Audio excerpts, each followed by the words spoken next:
Hello, everybody, and welcome to Crash Zoom. I'm Sammie Purcell, Associate Editor with Rough Draft Atlanta, and I'm here, as always, with Aaron Strand, an indie filmmaker here in the city. How you doing, Aaron? I am doing all right, Sammie. I am podcasting from my mom's photography room here in Athens, Georgia, as I'm up here hanging out with family for the holidays. As a nice Christmas surprise, my daughter came home from daycare at the end of last week, only to discover that she had lice in her head. So we've spent a cumulative 7 to 8 hours over our early Christmas break picking out lice with a fine-tooth comb. It's the kind of diligence that I bring to my takes here on Crash Zoom, so I felt like I had a lot of practice. But yeah, it's been an eventful holiday thus far, and it's we're not even to Christmas yet. Oh, wow. There was a lice outbreak on my freshman hall in college. It was awful. Ooh, stay classy, Terrible. Vanderbilt. Stay classy. Oh, it was awful. But I feel really bad for you. Lice is so gross. Yeah, it's pretty icky. Yeah. I think we have them under control. This is our first experience with lice on our child. Have you ever had it before, like yourself? I have not. I didn't get it when there was the outbreak, so. But yeah, sure. Yeah, I didn't. Sure. Easy to say now, Sammie. I was feeling bad for everyone. I didn't have to do anything. I was like, I'm not sharing my brushes with y'all. To not partake in that. Yeah, that's definitely a moment where you just want to step away from the dorm. All right. Well, if this is your first time joining us here on Crash Zoom, what Aaron and I do here is take a look at some of what's been going on in the industry at large, so kind of the big picture news, and then try to boil it down and figure out why it matters to the indie filmmaker. And we've been starting with I guess it's still new, a new little segment over the past couple weeks called What Have You Been Watching? So, Aaron, what have you been watching? I haven't been watching much. It's been really, dealing with lice. I've been dealing with lice. I've been dealing with life. There's always like a big crush on work, right, as the holidays come forward. So I haven't been really able to watch much. I watched The Shop Around the Corner last night, an Ernst Lubitsch Christmas movie with Jimmy Stewart. So sweet. That is fabulous, and that I had never seen before. It's like, and I like Lubitsch a lot. Had seen a lot of it, and it just was one that had just slipped through the cracks. So I put it on last night. Wonderful film, totally enjoyable, really lovely. Matichek and Company forever. Yeah, I loved it. That movie is so sweet. I love that one a lot. Yeah. I've been going in a little bit of a different direction. I watched a lot this weekend. It was like the first weekend where I didn't have anything to do. I was dog sitting for my parents and my sister. They were both out of town. So it was me and 4 dogs, 2 of whom weigh more than like 60 pounds. And I let them like run loose in the backyard and like kind of forgot they existed. It was delightful. I fed them. They were fine. But so I watched a lot. And one I heard about this movie because Colson Whitehead, who's the author of Nickel Boys, has been talking a lot about it kind of in the wake of that movie. I think it might be even in the acknowledgments of the novel, but don't quote me on that. But it's Brubaker, which stars Robert Redford. And it's essentially stars Robert Redford as the new warden of a prison that's just like exceedingly abusive and awful, and kind of centers on his attempts to clean it up and the obstacles that sort of get in his way. And watching it, kind of having seen Nickel Boys and like knowing that there's that connection there was really, really interesting. And you can definitely see the connection and why it would have like resonated so much with Colson Whitehead, I think. And I really liked it. I think it's the type of like issue movie that has the potential to be really hokey, but I thought it was like really hard-nosed, really effective. I love Robert Redford, obviously. He's wonderful. And I thought it was great. Really good movie. That's awesome. That's also, I love hearing that about you, because you're just such a degenerate movie lover. It's like your whole job is watching movies. Your whole job is talking about movies. You're like, finally, I have a day off to dog sit. I'm gonna watch. What movies can I watch? Well, it's nice to be able to we went to see something recently. I forget what it was. No, it was Oh Canada, the new Paul Schrader movie, and we were like on the way. And my boyfriend was like, "Do you have to review this?" I was like, "No, this is solely just like for pleasure," which I never get to do, which is lovely. You know, Nice. not that I don't like my job, I do, but it is nice to kind of just like go to the substance and not really have to think about it that hard, you know? Yeah. Yeah. That's amazing. Cool. I haven't seen that Robert Redford film. I mean, I've come across it a few times, and just never was incentivized to like take the leap. So Yeah, that's I cool. thought it was good. It's Stuart Rosenberg who did like Cool Hand Luke, so like he like knows prison movies, you know. So Yeah. it was well made. I thought it was really great. Nice. All right, let's get into some of the topics today, kind of taking a hard turn towards something else that doesn't have to do with watching movies that we really enjoyed. So this is from The Hollywood Reporter. It was an exclusive from them written by Pamela McClintock. And essentially, Disney has pulled a transgender storyline from a new Pixar streaming series called Win or Lose. So this is an original animated series from Pixar about a co-ed middle school softball team, which like honestly sounds adorable. But it will no longer include a transgender storyline that surfaced in a later episode. So the character is still in the show, but the storyline kind of surrounding their gender identity was removed. And the quote that's in this Hollywood Reporter article from Disney, so this is from a spokesperson for Disney, they're not named, quote, "When it comes to animated content for a younger audience, we recognize that many parents prefer to discuss certain subjects with their children on their own terms and timeline." And then the major crux of this article sort of goes into just where this decision kind of comes from. And it brings in, obviously, Trump's election that comes into it. It takes a look at some of the gay representation that has been in Pixar and Disney products over the past few years. Yeah, I wanted to kind of start with your thoughts on this as a father of a daughter. What do you think? Well, I think the way that they went about this is just it's just so disingenuous. And Yeah. I mean, I don't really expect better of Disney. But I think so that like, argument is really disingenuous to begin with, but go on. wait, what do you mean? The argument of like, we think it's like, especially when it comes to like issues of like identity, the argument of being like, oh, we think like parents really need to like, we understand that parents want to be in control of like when they have this that argument is really disingenuous to me. Yeah. Absolutely. Because they announced this back in 2020 when the political winds were blowing in a different direction. They announced this proudly, and they announced a massive nationwide search for trans youth voice talent. I know. For this specific part, and this a young unknown actress named Chanel Stewart, who was 14 when she got the role, who is trans herself and a woman of color, like got this part. She's now 18 years old, and a week or whatever before the show airs, they turn around and say, "Oh, by the way, we're cutting it." I mean, just absolutely craven, disingenuous, obviously politically motivated.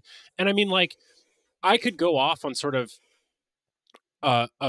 how bad I think this behavior is, but the ultimate takeaway that I can only bring to this story is that, like, should we be looking to Disney for sort of leadership around moral and political issues? Like, absolutely not. They like everything Disney does will be a lagging indicator, not a leading indicator. And I think that gets very confusing, especially when like they have done some things that certainly in the prospect of their history as a media corporation, like they have done some progressive things recently, but it's like you can't over index on those progressive wins just in the same way that you can't sort of like, you know, unfortunately take it too personally on these progressive losses, because like they will do whatever they think makes them the most money. And we live in a media environment where the amount of viewers that they could attract by highlighting progressive storylines is far less than the number that they feel that they can lose, you know, by risking a progressive or political storyline. Yeah. And obviously, like, I don't think Disney is the end all be all on LGBTQ plus representation. And I don't think we should be looking to them for leadership on that. But at the same time, like, so this article sort of mentions a couple of projects that they've had in the past few years that have had like queer characters represented. It mentions Lightyear. mentions Strange World, which I believe it might have been like the first openly gay character. Don't quote me on that, but I'm pretty sure that's true. And the article kind of states that like both of these movies underperformed, and like from what I know, Lightyear was kind of trash, but I think people liked Strange World. I didn't see either one of them, but I think like even if we shouldn't be like looking to this huge corporation to like be the leader on like queer representation in media, at the same time it was nice to have it sort of like normalized and introduced in children's media in particular, like fairly early on. Like I think that's like a good like normalization of some, it's a good thing to like normalize in culture, right? And I think it's interesting that like this article specifically mentions that like both of those movies underperformed, particularly in international markets, which can often like it can be harder to break in like queer or LGBTQ content, art, not content, into those countries, into certain countries. But like it was 2022, like, you know, it's still kind of like COVID a little bit. Like I think it's hard to really, and like again, I think Lightyear was really bad. Like I don't think you can really point to like the LGBTQ representation in that and kind of like make that connection, which is a little bit what I think this article is like kind of trying to connect it to, or at least like say, hey, this is something that Disney can say.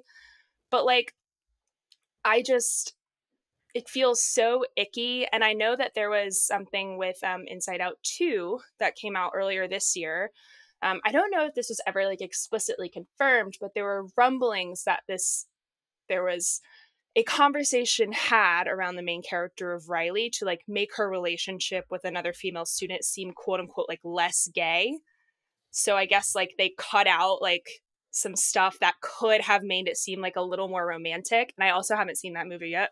Whoops. But, and I don't think her sexuality is like ever really made explicit, but that was like kind of a little like rumbling under the surface of the narrative of that movie. So like this was already sort of happening before this very explicit, like let's remove a transgender storyline from the show. Yeah, I mean, it's such a massively politically different climate now in 2024, almost 2025, even from 2022. And like, without kind of like veering into sort of just like political ranting, I mean, like transgenderism in mainstream culture has been completely scapegoated by the conservatives, the religious right, and by the manosphere of podcasts and alt media that like are, in my opinion, you know, misplacing their own fears around masculinity and pushing it onto a marginalized group that like, you know, represents such a small portion of this population. And it's just ridiculous and craven behavior. The number of sort of like transphobic commercials that, you know, we all had to endure during the way it was politicized during the political campaign. And I think that Disney's looking more to things of like what happened to Bud Light, and the blowback that Bud Light received from featuring a transgender spokesperson or sponsor, like a sponsorship deal or whatever. And they've gone so far as to like pivot to now Shane Gillis is like in their commercials, you know, which is like so funny because like I feel like he's sort of resisting being like the anti-cancel culture guy, but that's another conversation. Shane Gillis is definitely another conversation. Yes.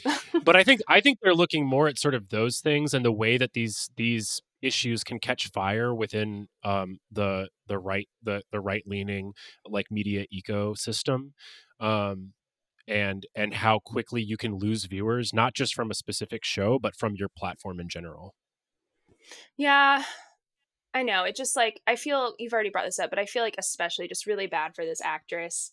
Her quote at the end of this article is just really sad, and she's so young, like, and to come in to be like that young and think you were going to like do something that was very personal clearly and like be able to kind of share this part of yourself and to not be able to is really, really disappointing and sad.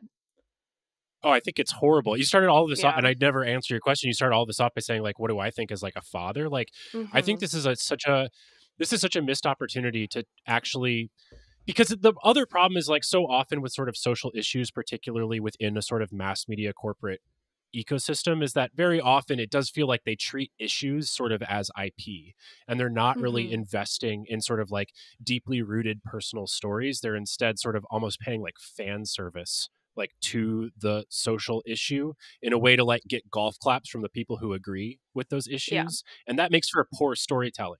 However, this particular project, with the way they went about with the casting, the fact that it's like, it's within the context of like, this show is about a softball team and each episode deals with a different member of the softball team and what their like sort of teen issue is, it really felt like it could have been a wonderful context to like share a story that is actually affecting kids out there and give them a mirror to like look into their own world. Because I am certain that if a child, you know, it isn't experiencing this directly, like they probably know somebody in their school who is, and like that is a huge missed opportunity. And so it makes me really sad as a parent that, you know, that kids don't have an opportunity to see those stories represented. I just think it's really bad behavior on Disney's part. But like Disney has a track record of horrible behavior. Like reading this story also, you know, sent me down a pathway of just like revisiting some of like Disney's like low key most craven moments. Like, and this is like even setting aside like all the racist stuff they would do like in the 30s and 40s and and 50s and 60s. Like, did you know that in 1993, Disney announced plans for a park in Haymarket, Virginia, which is a few miles from the site of the Civil War's first major battle? And this park was supposed to be like a historical park telling the history of this period from the colonial period through 1945. And they were going to like have slavery be a part of the like entertainment feature of this park. This is in 1993. This is also the same company that tried to they filed a trademark application for Day of the Dead in relationship to Coco. That is so crazy. The Coco stuff is like, oh, we don't have time for that. But I think that movie is so good. Like, and it is. The background of it like makes me so upset. But I mean, in the 90s, they released Pocahontas. So, like, you know, it was just like, whatever, here we go. Yeah. So again, like, don't be looking to Disney for your leadership on any of these issues. And if anything, this should further incentivize storytellers and filmmakers who like have experience with who are transgender themselves, who know somebody that they should even feel more motivated to sort of get these stories out there, because you can't be looking to a Disney to do it for you. Yeah, absolutely not. Moving on to our next piece. This is a piece from Allison Morrow. It's on CNN. It's an analysis, kind of deep dive piece. It's titled, "If Bob Iger Can't Stomach a Free Speech Fight Against Trump, Can Anyone?" And this is sort of kind of breaking down the ABC defamation settlement that Bob Iger kind of just made with Donald Trump. And I guess if anyone needs some background on what that exactly is. So essentially, George Stephanopoulos said on air, I think this was last year, maybe earlier this year, that Trump had been found, quote unquote, liable for rape in a New York civil trial. And in reality, he had been found liable for sexual abuse. So I guess how this article kind of breaks it down, they don't have like, Allison Morrow doesn't have a ton of like on the record detail about why they decided to settle. So she's just kind of extrapolating and like from what different legal experts have said, etc. But there was kind of chatter that Disney was concerned that a jury in Florida would side with Trump. It's a very red state. But a lot of Disney execs reportedly thought that they could have won. And I don't think the judge was very sympathetic, but like, I feel like they probably definitely could have won. I feel like I'm always talking about law on this. And again, I'm not a lawyer, but I did have to take a media law class in grad school. So, you know, that's where we're going. Here we go. But basically, a couple of the arguments in Disney's favor were that New York has a very narrow definition of rape. So like what's not rape in New York might be rape somewhere else, etc. And also it's this, so that's kind of like dealing with the semantics of what Stephanopoulos actually said.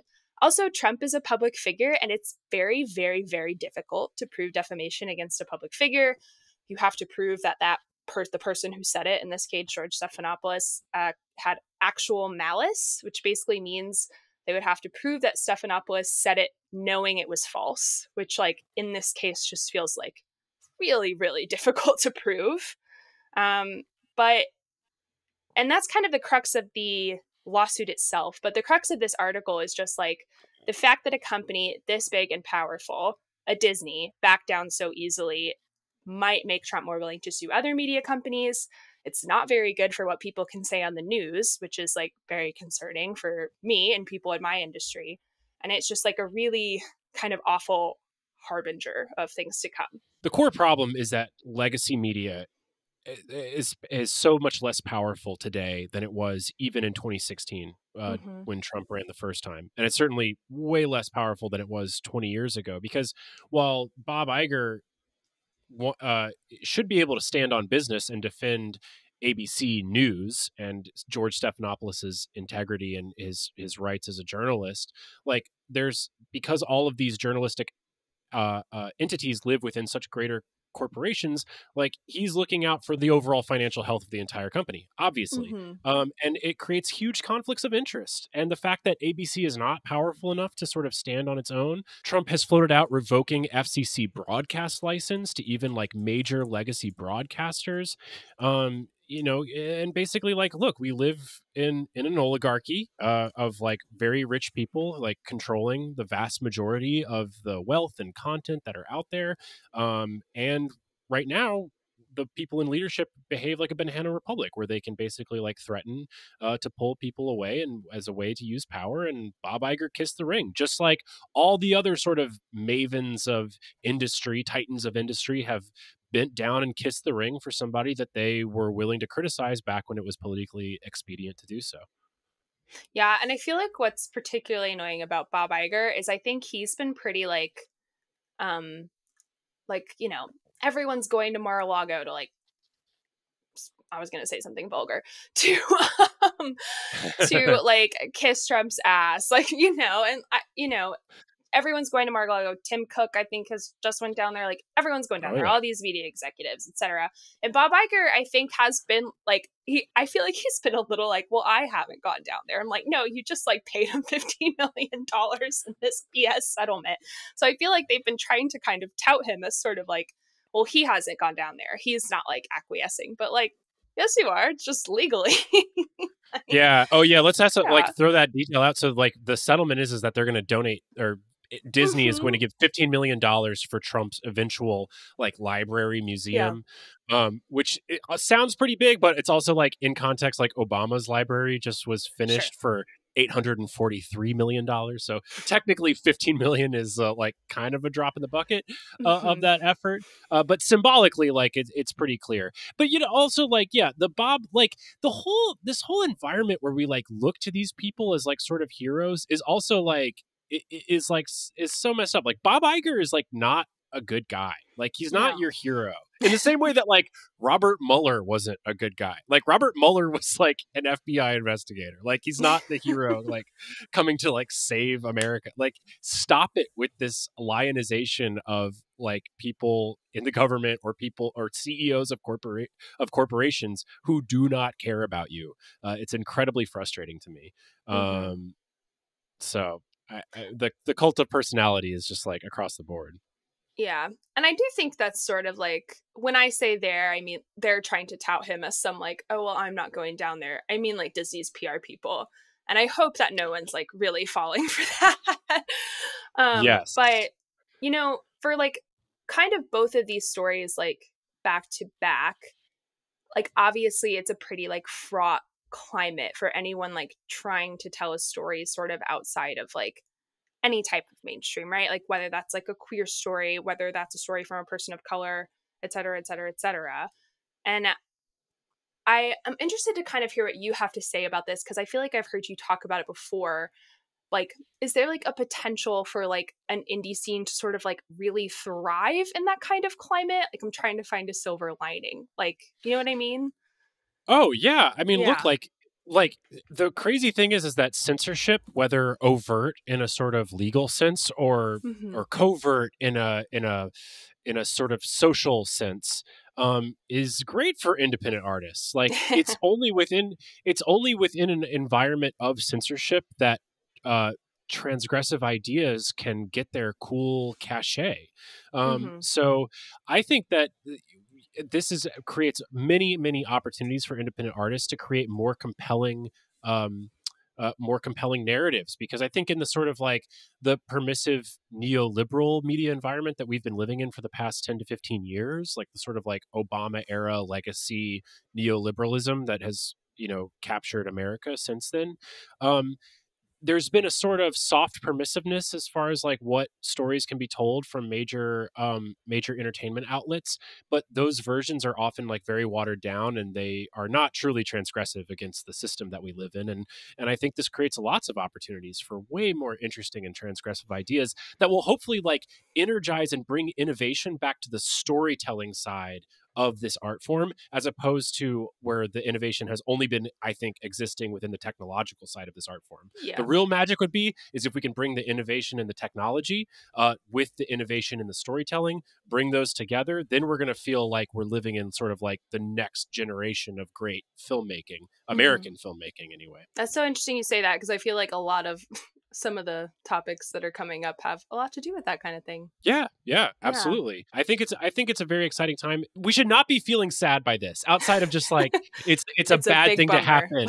Yeah. Outside of it's like, but like we already know this about you people. Like you guys are not looking out for us. Like Disney, look, you guys got amazing, you guys have amazing IP. You do incredible feels for sort of family shows, but like the feeling of childhood is not the same as political movement forward. And we know that, and we shouldn't expect more from them. I'm sorry to say, this should be energizing to the independent artist that, okay, great, we now have a narrative power vacuum that we can get our foot in the door to say more compelling things to the world at large. And the audience and the distribution mechanisms are really there to actually tap into that audience. So go out, make something better. Speaking of that power vacuum, I don't know if that really makes sense, but I don't think it does. I'm going to go with it. This next piece is an interesting one. So this is from Variety. It's written by Audrey Schomer. Hope I'm saying her name correctly. It's called, quote unquote, Clean, AI video model to launch in early 2025, targeting Hollywood clients. So this is an AI studio called Asteria, is partnering with a generative AI research startup called Moon Valley to build a, quote, ethically trained video model for Hollywood. So essentially, what it seems like they're trying to do is be an alternative to the tech companies who have been data scraping what's available publicly. We talked about that a bunch with that Atlantic article from a couple of weeks ago. And this is expected to be available early next year, maybe as early as January. You are like making a face over there, so I want you to just go ahead and well, no, it's great. What do you think? I can go to Whole Foods. I can get my organic tomatoes. I can get my organic greens, and then I can go to Asteria and get my organic AI. I feel so much better having purchased my clean, organic, GMO-free AI. I mean, look, I just think, I'm rolling my eyes over here because it's ridiculous. This is all this is market differentiation. Like what they're saying, here's their value proposition outside of an environment where there's actual legal consequences on a copyright side of using copyrighted material to train your AI systems. Their whole pitch right now is you can pay us more for a crappier AI model that was trained on far less data so that you can have the safety and security of knowing in your heart that it was all done ethically. This is a terrible value proposition that no one is going to buy. The only position that they're going to have any strength in is if we get legislation that says, hey, all these other companies owe thousands, billions in legal fees as part of some sort of settlement. That's the only way that I see this company positioned for success in the future. I mean, do you think? I kind of think that's what they're banking on. I kind of think that might be what they're banking on a little bit, right? Like, woof, that what a something will happen. But also, like, I mean, I haven't used this product. It doesn't exist, but so, and I guess we should say like exactly what ethical means to them. I don't think we've said that. So essentially, they their model is trained exclusively with data with the permission and payment of whoever owns that whatever content, art, whatever it might be that it was trained on. I don't think we said that or made that clear. And I'm like, I guess this is admirable. Like I get it, but and if that's looking at it with like kind of a rosy I guess, like, look on it. Like, yeah, pay people if you're going to like scrape from them. But I am also like, they don't give like, or at least this article doesn't give like that much information about like what exactly it is. Like there's this, they say like they pay creators for like whatever they might be scraping from, but then it also says that they purchased specialized data sets, but like doesn't give a ton of information about like how those data sets were compiled, like who did they purchase them from. I'm always sort of skeptical of this sort of thing just because like I don't like the big tech companies scraping the data for free either. But looking at it like you did kind of like pessimistically, like it is market differentiation. Also, I'm like, is it too late? Like I feel like people who are anti using AI are like not going to change their minds because the data was like scraped ethically. Does that make sense? Like, I don't think anyone who is like not going to use Sora, like that's the differentiating factor for them, like using AI. Does that make sense? Yeah, it's just really hard to see how this really would make a compelling sale to like even on a business level or on a studio level of like Mm-hmm. why you would really want to pay extra for this data set. I would imagine like we don't know what the data sets are. I would imagine it's somewhat similar to what Adobe has done, which also claims to ethically source their training data. But I think it's more of like anyone that submits anything to Adobe stock to Adobe stock images, you can get a higher payment from the use of your stock if you opt in to like it being Okay. used in the Adobe data set. So it could be as simple as something as like a sort of stock website that like for the content generators, they're simply clicking a button of like, yes, we opt in and we'll get some fraction of a penny, for whatever of our footage has been used in a training model. So it's not like they're going out there in the same way that like I don't know why I keep coming back to like organic food, but in the same way that like organic dairy companies want to paint this image of them going out and like massaging cows as they like eat billowing green grass. They're not going out here and like, massaging the shoulders of the poor camera operator as they're capturing their stock footage. Like this is all still pretty impersonal and, pretty, it only survives on like a massive data set level. And that's why I think that like at the core, like there's no way the product can be as good because I don't know if you saw Google's latest announcement of their AI video generator, but I oh did not my watch it, no. God, is it insane. And Yeah. they trained that bad boy on like all of YouTube. So my God. I don't like it. I don't want to watch it. I refuse. It's wild. It blows OpenAI's Sora out of the water. It's crazy. Yeah. Yeah. All right. Well, this is actually a funny one as well, because we did talk a little bit about this on an episode that we recorded last week that no one has heard yet.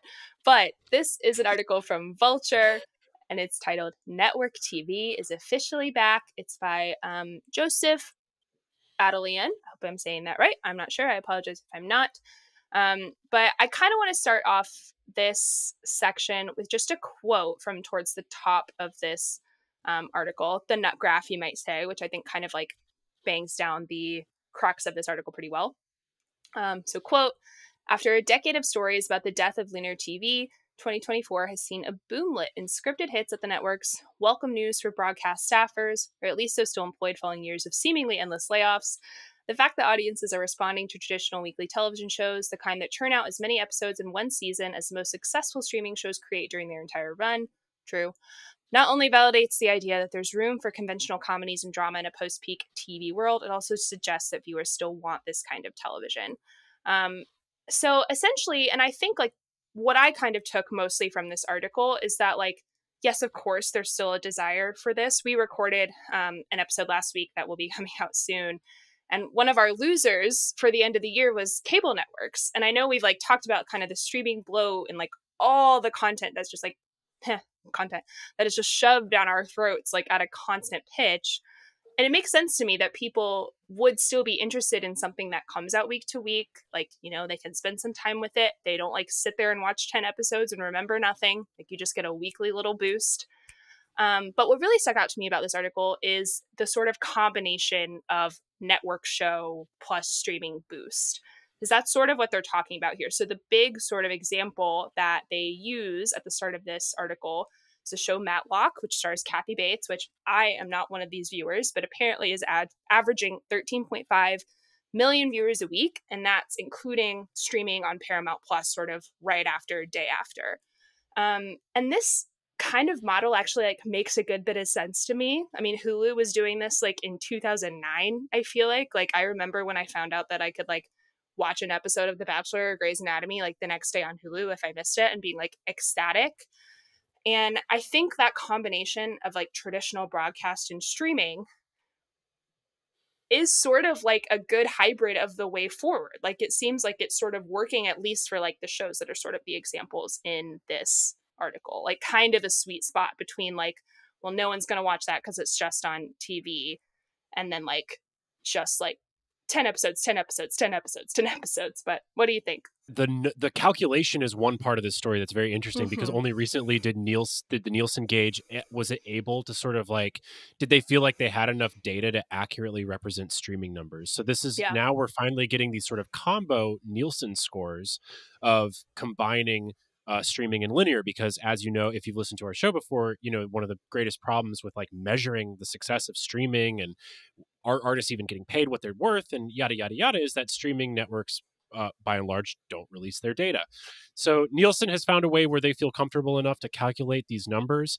But the thing that blew my mind the most about this article and the list of shows that are doing really, really well. Now, granted, they're not doing as well as they were 20 years ago on linear television, but still. Yeah. So we got Matlock, which is up 60% from like the previous Thursday night CBS lineup with 13.5 million viewers streaming in linear. We got George and Mandy's First Marriage, which I guess is like another Big Bang Theory like spinoff show. Young Sheldon was like so popular. It blows my mind. Listen, people be loving Young Sheldon. The 60 and older crowd be loving Young Sheldon. So, but still, this show's got 10.1 million viewers per week with streaming, linear and streaming. Over at ABC, you've got High Potential, which is doing 11 million viewers between ABC, Hulu, and Disney Plus. And it's also now currently the number 12 show among adults under 50. So it's not just the 60 and older crowd that are watching these shows. There's the show Dr. Odyssey, which I've seen advertised on my football games. I actually do want to watch that. I'm not going to lie. It looks absolutely ridiculous at 11.1 million viewers within its first 5 weeks of release. And let's see, what else is here? NBC's Happy Place is currently averaging 5 million viewers on linear, 6.5 million with streaming added in. But what's the most interesting about all these shows is that they are all episodic programming. Yeah. And what I think this really has to do with is that when streaming came along post peak TV, and I know that so I guess peak TV would be sort of like the maximum spend on television shows. But when streaming came along, I guess I should really more accurately say post prestige television. All these streamers said, we want to make shows that are like prestige TV, and prestige TV is all serialized shows. And so for any listener who doesn't know, a serialized show is where episodes happen one after another. The continuous storylines extend throughout a season. And essentially, like for a Netflix show that's having a 10 episode season and each episode is an hour long, you're essentially asking the filmmakers to make a 10-hour movie with like 10 act breaks, cliffhanger act breaks to make you want to watch the next episode. And guess what? That's really hard to do, to churn out 10-hour movies that are consistently really good. But all these streamers, that's the route that they went. They wanted to keep that prestige TV glow going. And what happened? Well, it turns out that everybody you give a big budget to, they're not Vince Gilligan. And so what happened is that you have a bunch of shows that people are watching. They're not as good as Breaking Bad. They're not as good as The Wire. They're not as good as Game of Thrones. They're not as good as The Sopranos. People are comparing them to those prestige shows. And people just get tired of watching serialized shows where the storylines are not building to a satisfying climax. And that's what leads to people getting turned off and churn. And so the companies try to compensate by like going deeper into IP to sort of keep customers locked in. Well, what's so interesting is that film, I'm sure I've said this before, it's sort of a catchphrase of mine, but film is made at the crossroads of creativity and commerce. And so here you have a commerce-based decision leading to being the leading edge of audience behavior. All these major networks, they had their budgets slashed over the last 10 to 15 years as their parent companies shifted their focus to streaming. So what do they do with their decreased budgets? Well, they go back to the bread and butter of television, which is episodic entertainment. This is where contained worlds, basically the world resets with every new episode. You know, this is your Friends, your Seinfeld, your any of your police situational procedurals. Comedy. Yeah, any of your sitcoms. And so they go back to the episodic model, which is cost effective because you don't have to build a whole bunch of new sets. It's helpful to the writers because you're not having to make a 10-hour movie every season. You're getting to reset the world. You're getting to reset the storylines. And so your drama is more contained. It doesn't have to be so grand and epic.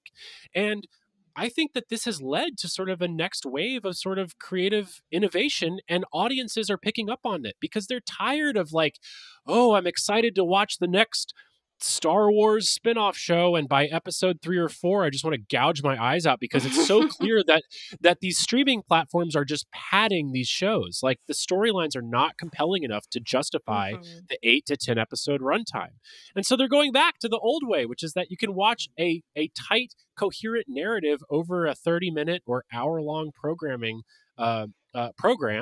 and that gives so much freedom, more freedom to the artists. I mean, it's liberating in many ways. So I think it's really cool to see this return to episodic storytelling. And I think that that's really the sort of novel, or, you know, I mean, look, it's not new, but there's something novel about it that people are rediscovering. And I find that really cool.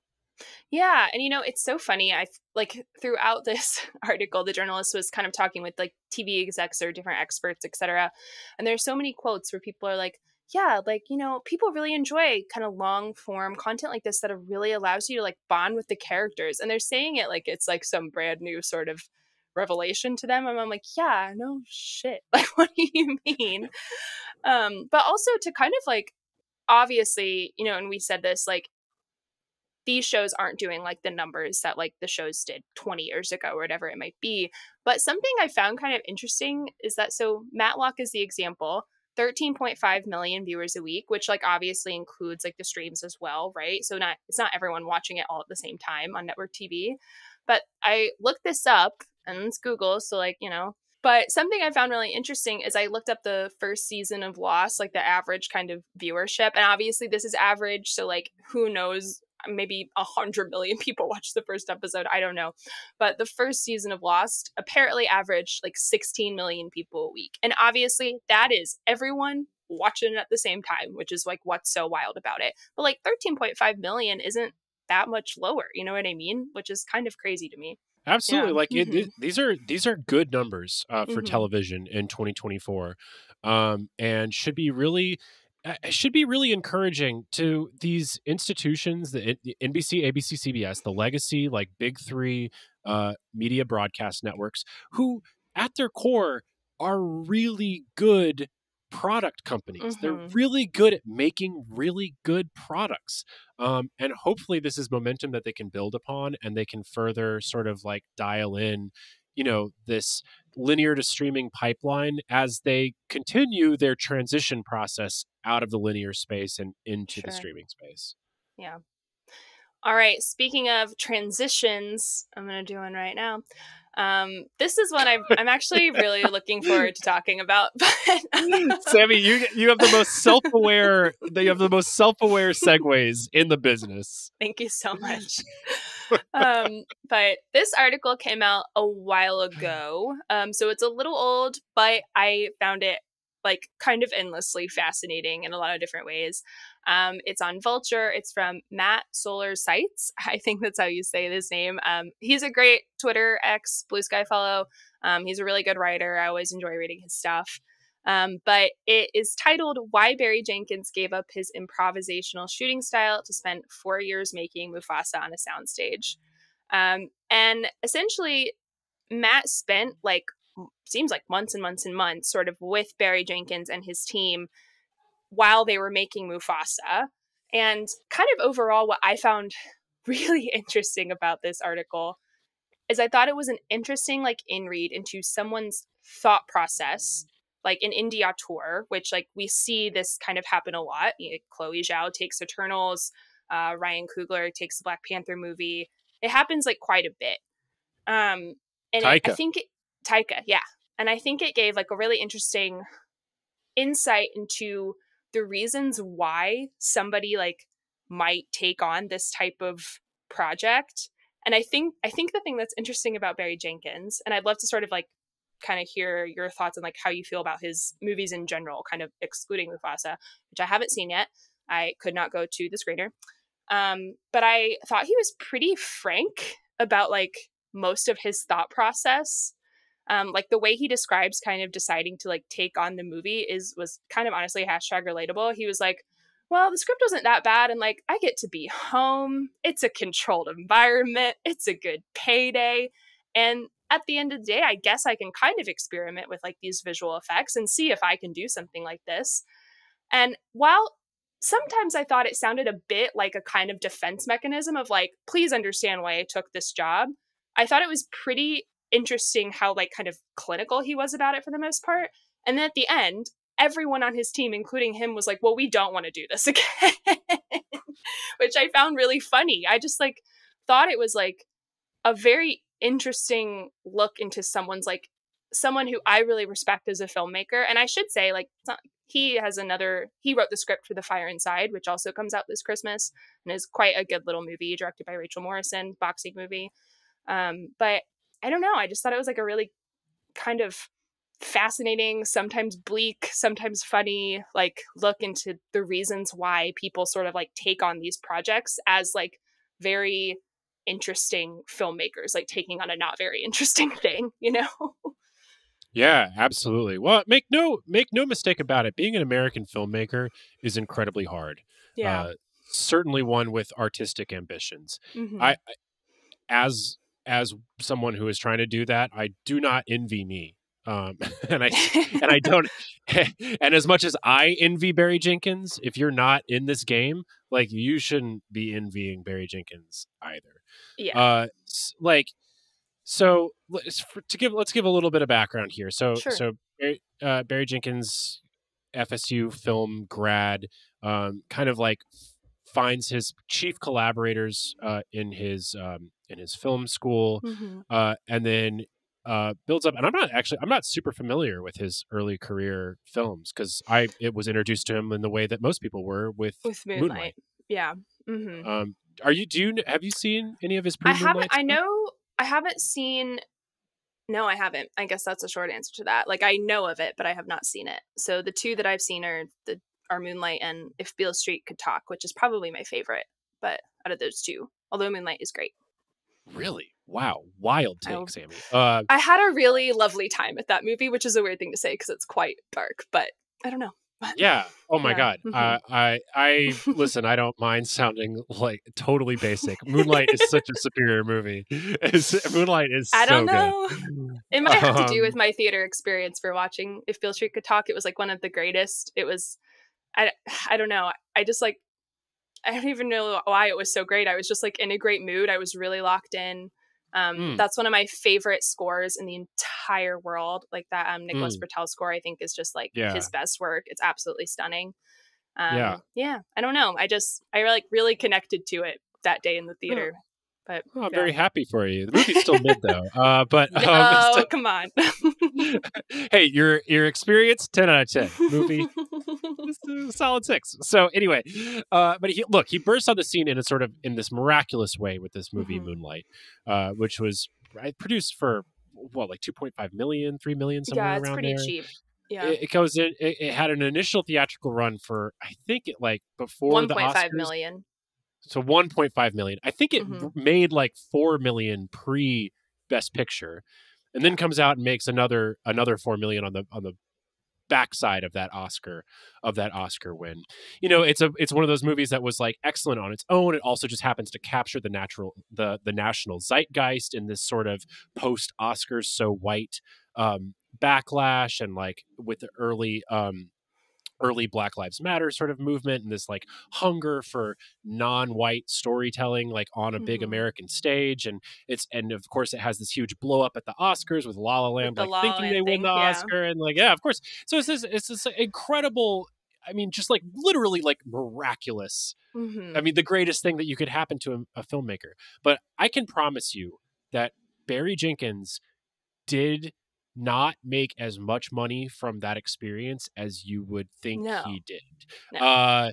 The way that, so look, like, for those who don't know, you know, directors and other sort of key talent that's in place that's usually either like require, you know, that people who are helping secure financing for a film, this is all considered above the line talent.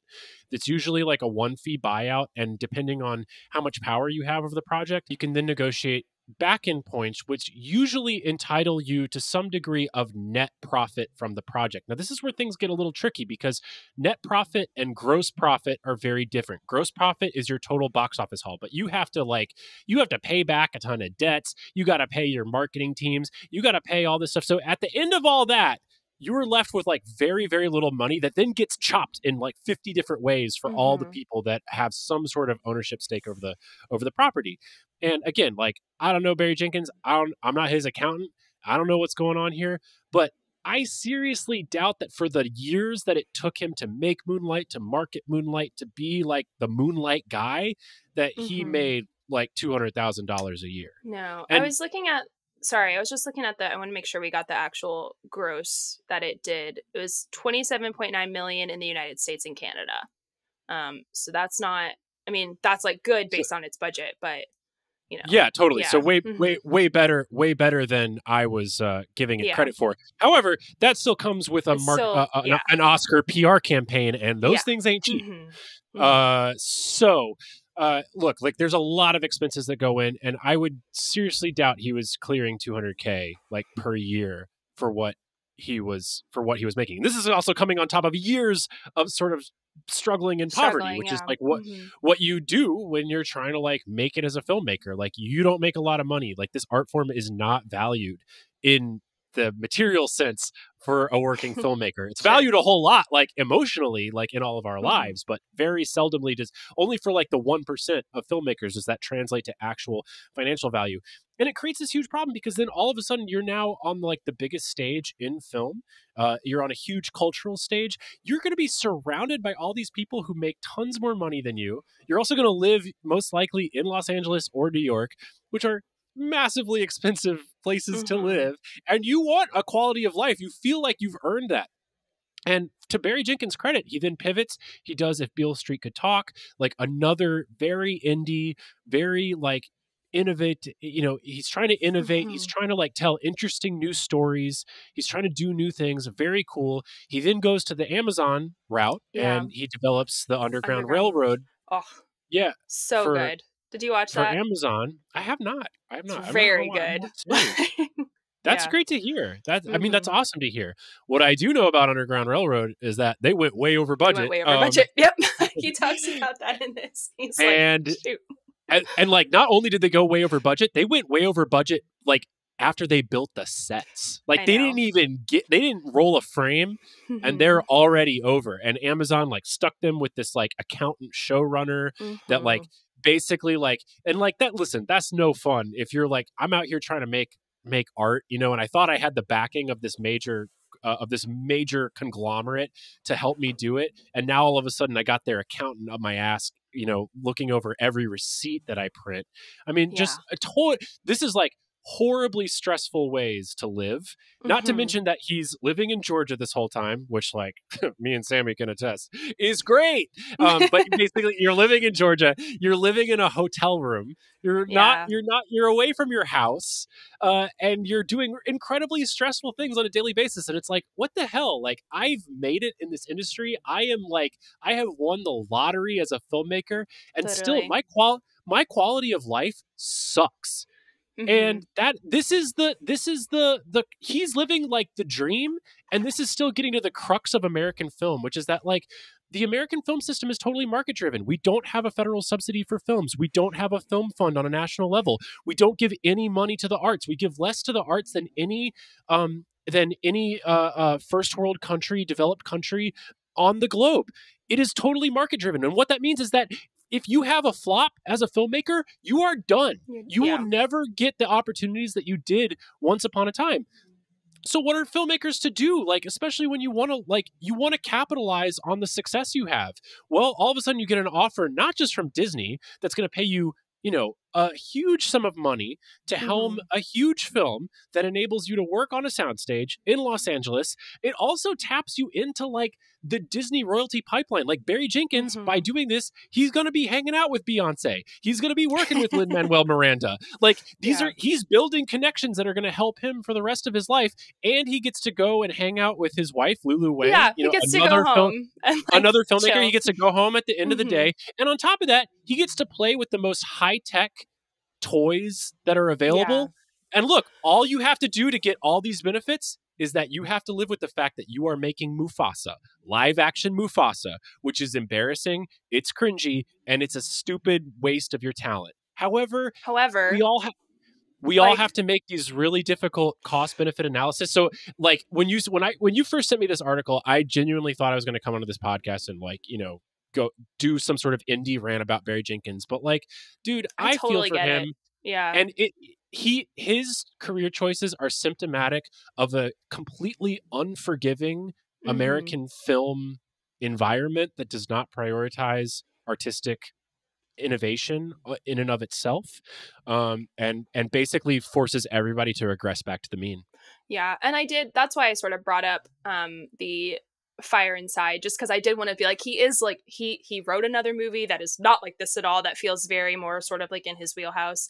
And it did make me feel, I like laughed so hard at the end when they were all like, yeah, we don't want to do this again. This was not like, it didn't really, like everyone on the team was like, it doesn't really like speak to any of our strengths, but at the same time, like it did seem like a lot of his like kind of interests in it stemmed from like you said, being able to like just like see what he could do with this technology, which I do think is sort of interesting. Just like him having like a genuine curiosity of like, besides like, getting paid because you need to make money, just having like a genuine curiosity and like, what do you do with this stuff? Like, how does this work? What can I do?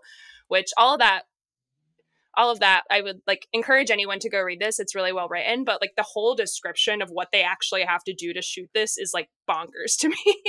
Yeah, it's pretty wild. Yeah. It's very technical. So I would highly encourage anyone to read this article. It's very fascinating, even though like you can't help but like kind of snicker because like the whole time it's funny. Like, it's really funny. They're doing all these multi-step like incredible things, all this like crazy technology, and what's the end result? It's like, oh well, like this white lion is gonna like fight a young Mufasa, and like it's like so I haven't seen Mufasa yet, but I'm sort of getting the sense based on what other critics are saying that is sort of like any big budget movie like this that takes like an indie filmmaker with like a clear stylistic kind of vibe and vision and aesthetic, and like tries to slot them into this big tentpole thing, which is to say that it's just like sort of weird. Like I think of like Chloe Zhao like making the Eternals, or like Sam Raimi like coming back for the Doctor Strange movie, where just like the sort of like standard, this is what a Marvel movie looks like, and then like this director's sensibility just like keep going like this over and over and over again.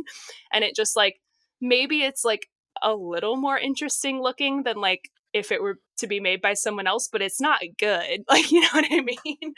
And so you just kind of come out of it being like, weird. I don't know about that one. Yeah. I mean, look, we all know it's going to suck. Everyone knows it's going to suck. It's a live action I will Disney say the animals look better movie this time, but they don't look good. They just look better. I mean, what are we doing here? Like, I mean, we're making piles of cash in China. Yeah, that's what we're doing. Barry Jenkins is making movies, or making money. Not making movies, making money. And hopefully good for him. He'll turn back to something else. Like Chloe Zhao did. That's what Chloe Zhao's done, Exactly. And huge credit to her. That's the dangerous thing, and the sad thing that for all of us as fans of these artists. Look, I totally get it. Get your money. The really hard thing is that once you take that first paycheck, it seems very, So very hard to say hard to no. say no to the next one. And like from a very sort of boring life perspective is that like if you take that paycheck and then you go buy the big house and you go buy the new car and you have to keep up those expenses, that keeps you locked into the system of forever growth, and it robs us of some of our best talents. And what's really scary is that it can come back on the other side, and those artists are not able to return and have anything to say on the indie level. And I'll say this about Taika Waititi like over and Oh over my again, God. Yeah. because that dude like had some of the most original, fresh ideas, you know, in the world 10 years ago, and he can or 15 years ago, he cannot do it today. He cannot come back and like recreate the magic that he once had. And I think that's the definition of selling out. It's not that you go and do your Marvel film, your Disney film or whatever, and secure that generational wealth for you and your family. But when you can't come back from that, from those golden waters and return to your roots and have anything interesting to say, that's when it's like, man, you really like we, the audience, and we, the world, got robbed of a really valuable perspective. Yeah, and that rugby movie he made is just like so bad. It's awful. But I get the sense, obviously I don't know Barry Jenkins, and this is an article written about him. He appears pretty level-headed, and again, they said they don't want to do this again. So I hope, fingers crossed, he like goes the Chloe Zhao route, which like I think that movie is supposed to come out next year or the year after. It's like the Shakespeare, Paul Mescal, Jessie Buckley, I think. Don't quote me on that either. But like she returned to something that like feels a little more comfortable to her. Ryan Coogler is someone who I think is like great and was like really stuck in it. And like, I mean, like with Black Panther 2, I just think like just got the rawest sort of deals. And he's like coming back with an original movie next year, you know? So like, I'm hoping we'll see like more of those like young filmmakers like I was like excited about, you know, when they made their like debut or whatever, kind of hopefully having a little bit of a return to form. And hopefully Barry is one of them. I don't know what's on the docket for him. I haven't checked it out, but we'll see. It's scary though, because like this ties into even like what we were talking about earlier, is that like in the back of all these people's heads is the reality that they really can't say anything that dangerous, because if they get too close to the lightning rod, then you know they become a political liability to a Disney later on for like all the stories that we were talking about previously. And that's where I get really scared about this sort of stuff, because at the end of the day, like it's so messed up to me that Europe can't innovate. Like they can't innovate anything in today's world except for movies. Like the only thing that Europe excels at is like protecting and incentivizing filmmakers to make incredibly bold and crazy stories, and they do it through government subsidies. Doesn't work on the tech side, doesn't really work on any other thing that's relevant to the modern world, but for some reason Europe's film scene is still like the most creative and the most fresh and new. You know, them in Asia, some of the Asian markets like create some really interesting stories. But it's an area that America really lacks in, and it's because like we cut the legs out from our best talents and we don't empower them to like really explore their storytelling potential. I think it sucks. It does.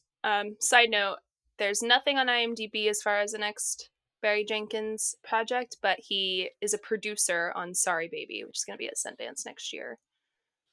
So there you go. But good luck to you, Barry.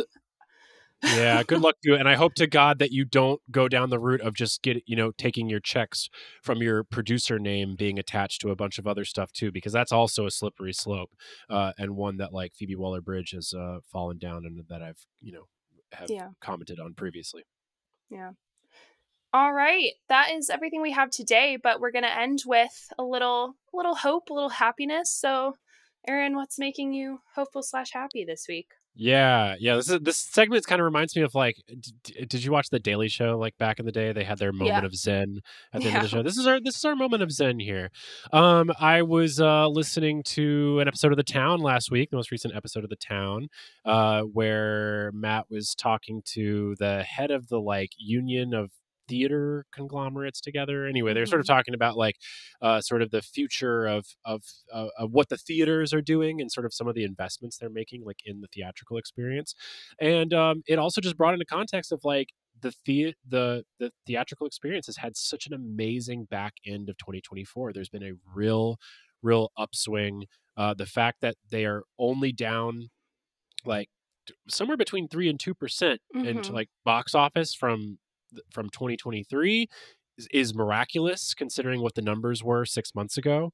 And so just thinking about that and sort of the future of theatrical distribution and like the linear TV story that we talked about earlier today, all of this is in the context with just sort of the malaise that has come from these streaming shows just not delivering value to consumers, and it's driving people back to the theater, it's driving people back to linear television, and ultimately a diversified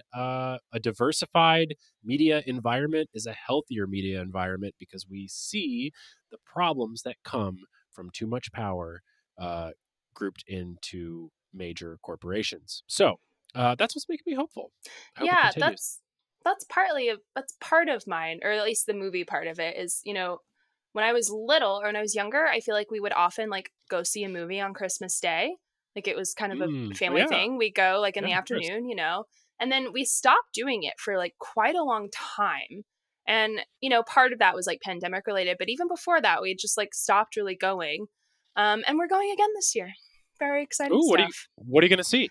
We have a lot of people to cater to. So we decided upon a complete unknown. Well, I did actually. I figured that would have the best chance of making everybody happy. that'll be sweet. Okay, the other options are, I thought you were being rude, but you weren't. That was very sweet.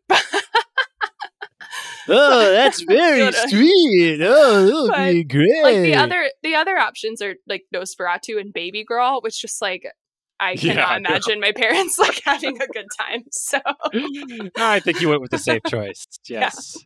Yeah. But other than that, this is not film related, but I am going to a friend's wedding in India on Thursday, and I am super excited to have a vacation and a break. So that's what's making me happy.